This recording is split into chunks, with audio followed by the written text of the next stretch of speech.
Yun, good afternoon! Okay, magandang hapon po sa inyong lahat. Ikay, panibagong mainit na naman. May gagawin tayo dito isang electric fan na ayaw daw umandar.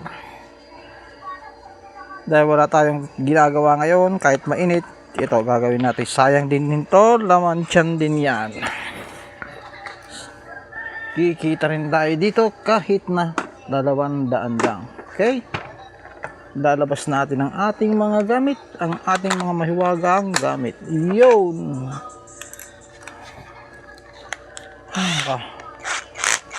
Okay guys! Ayun, testingin muna natin guys to kung ito ay aandar o hindi. Ayun, saksak natin yung plug natin, plug, ayan. Saan bang kanyang switch? Eto, ang switch niya. Wala. Ayan o, wala man lang ugong. Wala. Gamitan natin ng tester. Tignan natin kung may continuity. Okay? Eto, para maliwanag.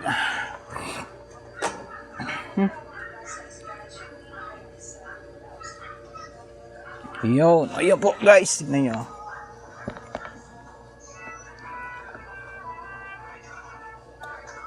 Yun. 20k. Tignan natin kung ano. Guys, wala. Wala oh. Okay, wala. So ang gagawin natin ngayon dito ay bubuksan na natin itong buong kanyang katawan. Okay? Panurin po ninyo hanggang dulo. Hindi po natin i-ano yan. Dire-diretso po natin yan. Tanggalin lang natin itong takip sa likod.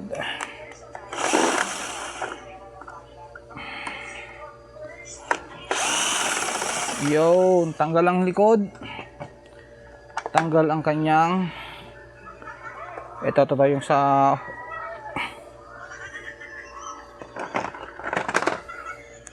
mayroon tanggalin.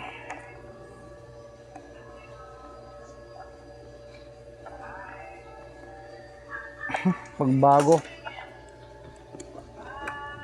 guys, kabago-bago nito ayaw matanggal. So ibig sabihin di pa nabubuksan.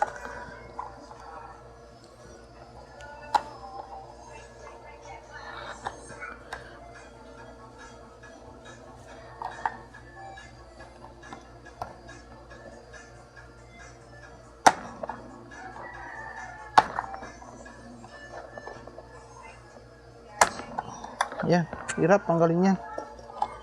Okay? Tapos ito guys, tatanggalin natin tong takip niya sa harap. Itong pinaka-guard niya. Yan, ganyan lang guys ang pagtanggal niya. Para malinisan na rin tuloy. Yan, malambot naman siya oh guys, malambot. Yun, naluto na. Yun. Ayan na guys, tignan nyo naman. Bagong bago yan, oh.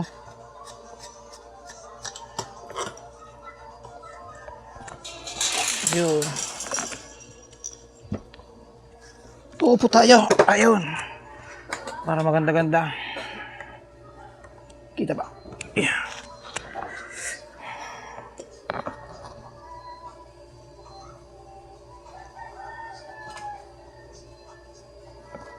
Yun. Okay, kita ba? Patibok ako, kita na rin. Ay, hirap maggawa pag malaking tiyan.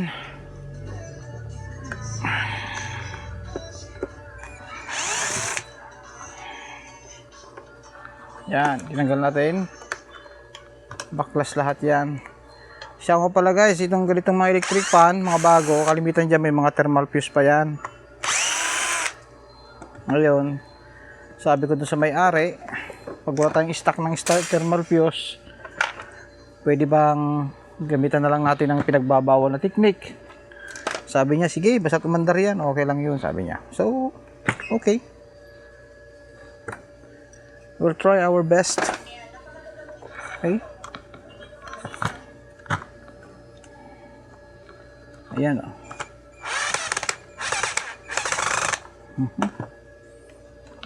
Ayan. Okay. Tanggalin mo natin ito. Ito guys, may tinatawag na thermal fuse. So, gagawin natin, subukan natin yung tanggalin yung kanyang thermal fuse. Okay. Yun, maluwag na. Klaseng pinakailaman ng buksan to. Ayan.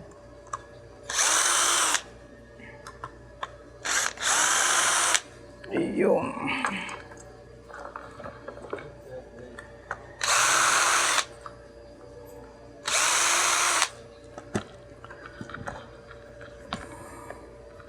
Kalimitan na nasisira po yan ay yung kanyang thermal fuse sa sobrang gamit kung minsan at saka hindi rin nalalangisan.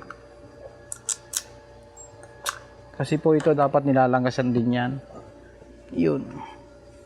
Ito po yun, nilalangisan po dapat yan yung shafting. Yun. Yan. Dahil sobrang init ngayon ng panahon, kung minsan yan nagkakaroon ng tumitigas. Kaya pag uminit na, yun, yung motor, pumuputok yung kanyang thermal fuse. Yan po nagiging sanhi kung minsan ng sirang electric fan kung minsan ayaw umandar. Yan. Kaya kung napapansin nyo, maian yan. Ayan yan. Ayan guys. Yan, palatandaan na yan ay dumaan sa matinding pakikibaka ng shafting niya. Nag-init. Ayan walang langis. Problema nito, wala tayong basahan na. Ay! Bia, baka may basahan ka pa naman dyan. Ha? Basahan. Hindi ako nakakuha kanina ng basahan eh. Ano basahan? Gagamitin dito. Ano gagawin? Ayun, basahan o. Ano ba yan? Ginamit mo. Hindi pa nga. Ay, ako, Diyos ko pa, hindi ako makahinga. So.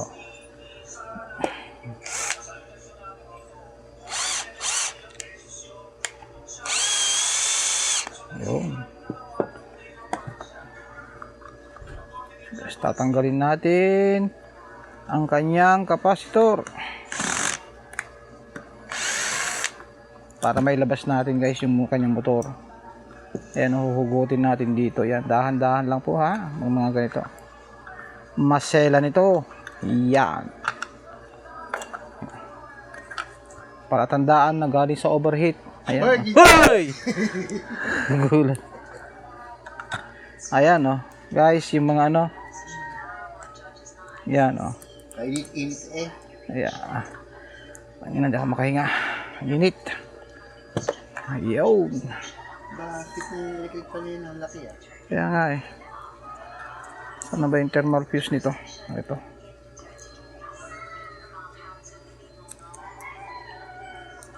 Ayun. Ito po yung kanyang thermal fuse. Ito yung may ganyan Yun, tatanggalin natin yan. Yan, tanggal. Ito, putulin natin yan. Ayan ito yung thermal fuse na. Pakikita ko po sa inyo guys ha. Yan. Sundan nyo lang itong ginagawa ko. Kikita nyo yan. Yun. Tutulin natin. Gagamitin natin ng gunting.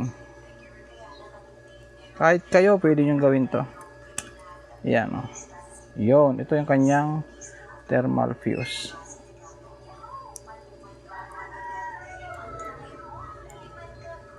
Yan luto na.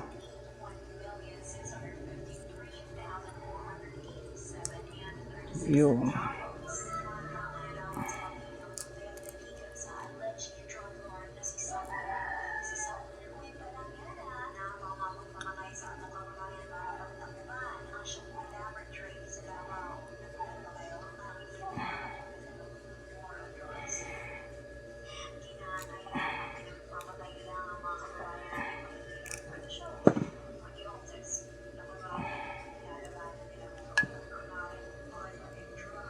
Pag ganito guys, mahirap ano yun yan kasi malagkit. Init.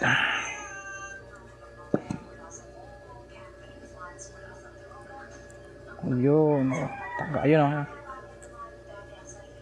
Putok guys. Ayan, pumutok siya. Ito niya.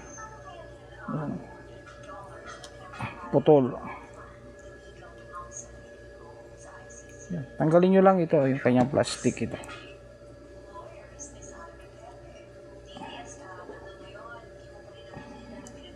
Ayan, tigas.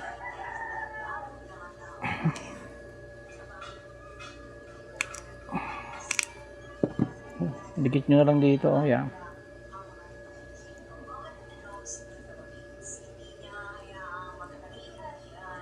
Pagdikitin lang ninyo yung naputol, tapos pilipit nyo, pwede na yan.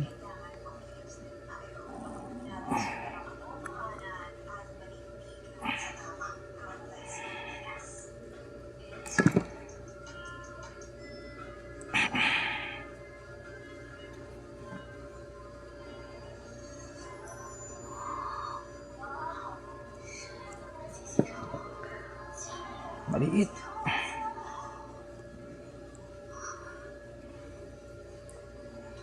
Iyan o, ganyan lang gawin niya. Pilipit nyo lang. Iyon. Yun lang. Tanggalin. Kailangan talagang tanggalin ito.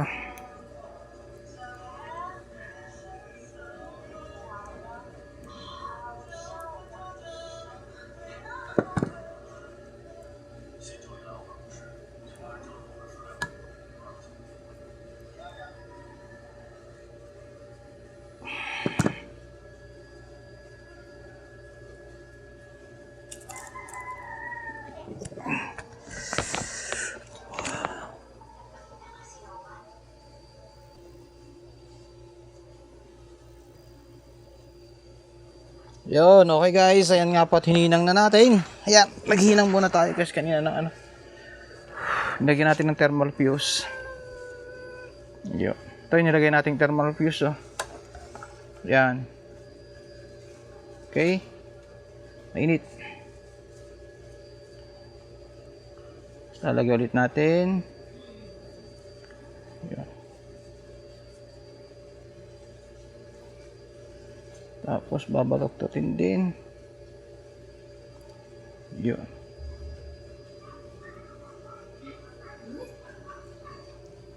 Yun. Babalik din natin sa kanyang dating pisto. Yan.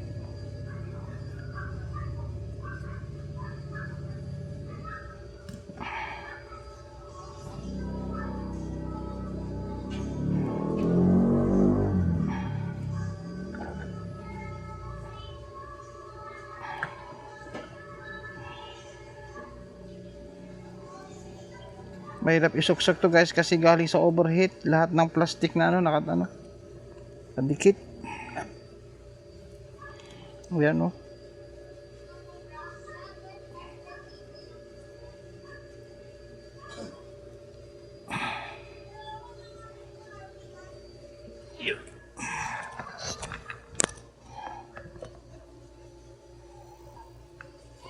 Ayan.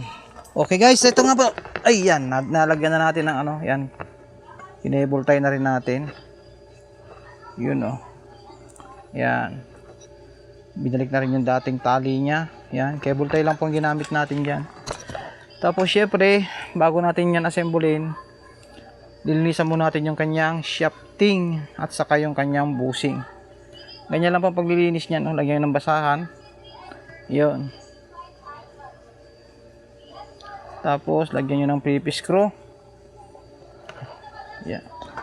Tapos syempre ito yung kanyang shafting, lilinisan nyo yan. Pupunasan nyo. Yan, punas. Tignan nyo kung mayroong lamat. Yan. Pag wala naman po ay pwede nang patakan ulit ng langis. Yan ang sinasabi ko kung minsan sa yung kanyang bushing ay masyado ng tuyo. Tuyot na ng ano. May pumpo yan. Ito ho, may foam sa gilid ng kanyang busing, may foam po yan. Yan o. Lalagyan nyo din yung langis. Yan. Papatakan ninyo. Kailangan basa.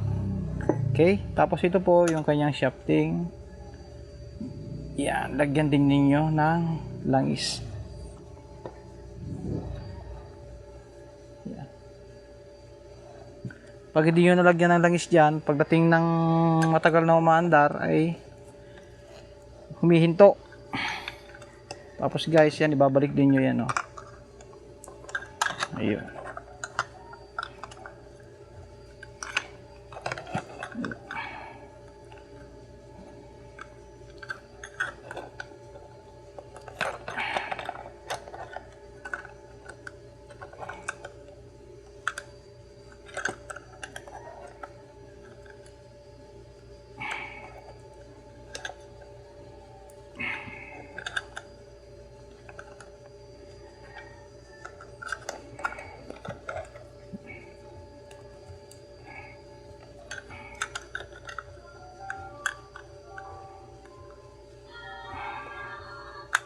Yun. Tapos, yung kanyang shafting. Yun. Yan. Pagkatapos nilagay, ito naman.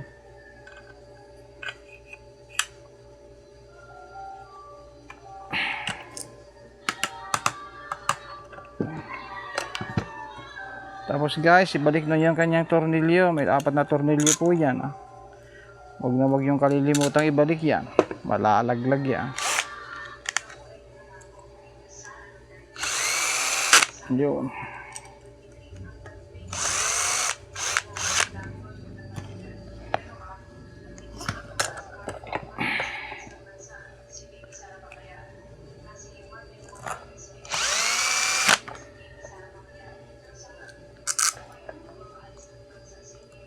Kung minsan yung mga ganitong pumuputok ang thermal fuse, hindi pa rin tayo nakakasigurado po. Kasi kung minsan, meron pang ibang sira.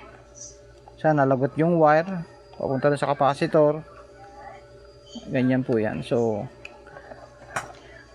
ito, ano pa lang natin to? Makasano, teorya pa lang natin. Kasi babalik natin dito. Yan. Nakuha, subukan na muna natin.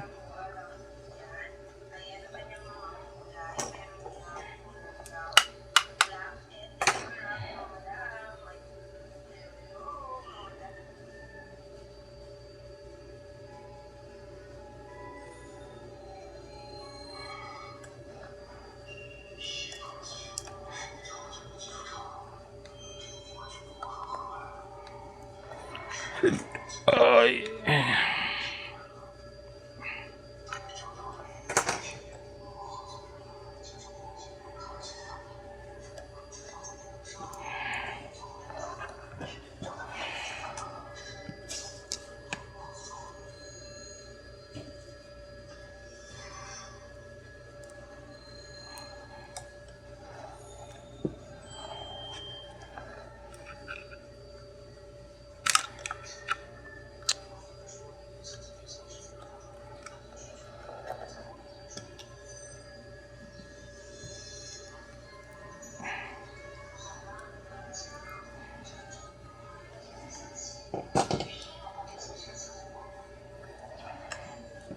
Guys, sinayos natin yung cable tie niya.